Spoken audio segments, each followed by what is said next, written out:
Ruth Bader Ginsburg, a controversial character in recent American history. She's an icon, she's a legend, and she is the moment. Why, you ask? Well, let's find out. Hey girl, what you doing? Hey girl, where you going? Who's that girl? Who's that girl? Who's that girl? Who's that girl? It's Ruth.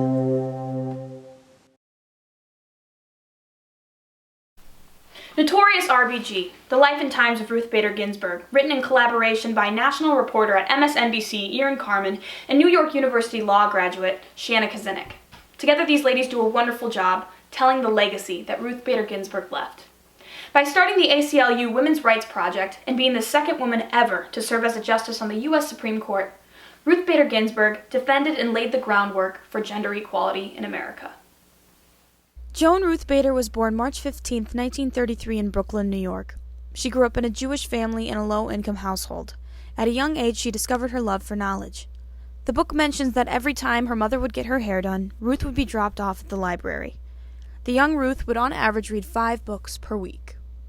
She went to James Madison High School, where she graduated in the top of her class.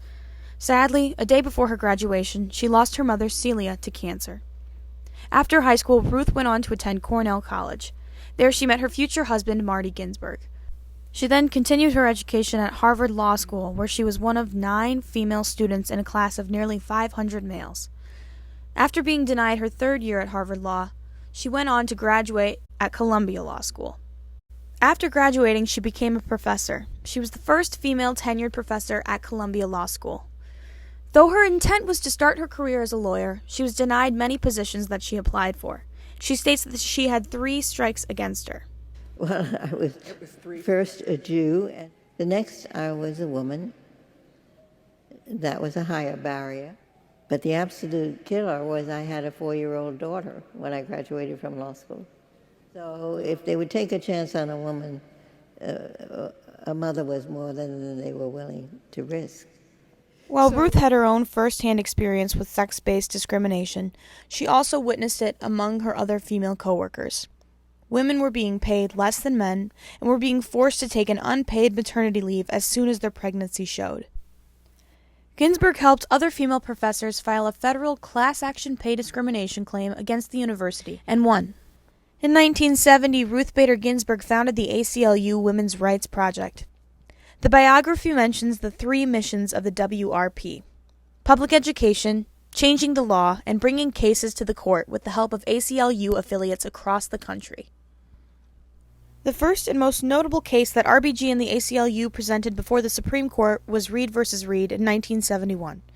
The case challenged an Idaho law that automatically gave preference to men for appointment as administrator of a deceased person's estate. The biography pulled a section from RBG's brief in Reed v. Reed. In it, she states, "Biological differences between the sexes bear no relationship to the duties performed by an administrator." They won the case, and for the first time, the Supreme Court ruled that the Equal Protection Clause of the 14th Amendment prohibited differential treatment based on sex. In 1973, Roe v. Wade gave women a fundamental right to choose whether or not to have abortions. Ruth Bader Ginsburg had conflicting views on the matter. The biography has a section titled "The Women Are Against Her," discussing the negativity she faced for not fully supporting Roe v. Wade. But I had written a comment on Roe v. Wade, and it was not 100% applauding that decision. The Supreme Court could have held that most extreme law unconstitutional and put down its pen. That some women felt that I should have been 100% in favor of Roe v. Wade, and because I wasn't. Though she believed women would never be equal if they didn't have control over their reproductive rights, she regretted that Roe v. Wade had been decided based on an argument concerning privacy rather than equal rights. In 1980, Jimmy Carter appointed RBG to the U.S. Court of Appeals for the District of Columbia. Then, in 1993, Bill Clinton nominated her to the Supreme Court of the United States. She became the second woman and the first Jewish woman to serve. She served for 27 years, up until she was 87. And in her later years, keeping her eyes open during the long days became a little more difficult. You went to the State of the Union this year and you fell asleep. As I often do. Serve you.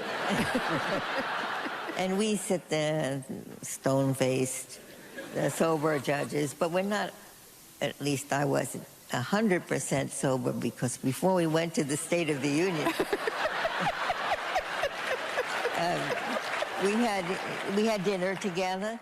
In 2016, co-writer of the Notorious RBG, Shanna Kazinik, started the Notorious RBG Tumblr that made RBG the pop culture icon she is today. People began to recognize her work, and they loved her. They were dressing up as her for Halloween, creating RBG merch, and even getting tattoos of her face. Though she passed away in September of 2020, she still lives on through her fans and should always be remembered for the work she did for women, equality, and more.